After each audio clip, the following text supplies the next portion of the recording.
It's funny how life takes these kinds of turns. One day I was driving home and with Joey, my wife, and we ran into a bunch of people running down the street with numbers on their chests, and it was a race, and I was intrigued by it. Something clicked in me, and I said to myself, well, I'm going to try to train and become a runner. And that's how I got started in running back when I was about 45. And I found, number one, I really enjoyed it. And number two, I really wasn't very good at it. A couple of things come to mind when I think about what I really love when I'm actually out there running. Feel the ambience of running, taking in the sounds, the sights. All of that plays into challenging your body and your brain together in a synergy. In my life, I've faced many challenges, and one was a bad fall. I'd been running a number of years by then. I hit my head really badly, and I heard a crack. As it turned out, I broke my neck. So I had to have neurosurgery. I was in intensive care. And then all of a sudden, I went for my routine physical, and they said, well, we picked something up. You've got a virulent cancer growing in your right kidney, so we're going to have to remove the kidney. And it was a tough patch, but I didn't get depressed, and I said, I want to get back to running. It took me about 2 years before I was able to say to myself, let me run again.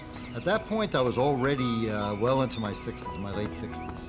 And one thing I used to enjoy doing was watching the New York City Marathon and marvel at what these people did. I mean, it was just a thrill to see these runners.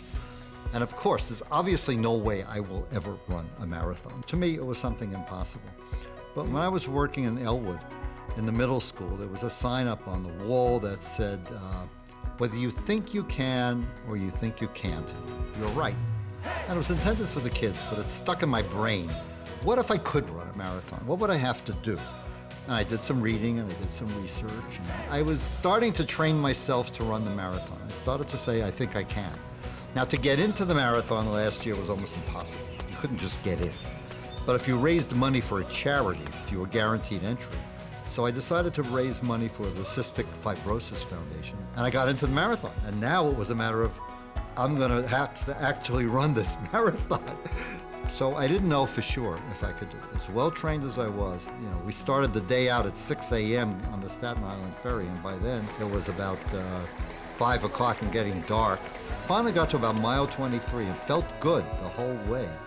I said, I got this. Ron, you got this. If you have to crawl on your hands and knees, you are crossing that finish line. And it was a fabulous feeling. I can't describe how fabulous it felt. The New York Roadrunners that sponsors the marathon took a picture of me at the finish line like this, and they superimposed age is just a number on it. And they sent it out to all 25,000 finishers. I was thrilled that I could do it. But what really impressed me were comments people made when I put it up on Facebook. The most frequent comment was, you really inspired me. I'm 60 and never thought I could run a marathon, and if you did it at 76, I can do it. I love it. I love the running. I love that I inspired people. Now that I've run the New York Marathon, the first thing I did was register for the Chicago Marathon next October. So that's my next big challenge.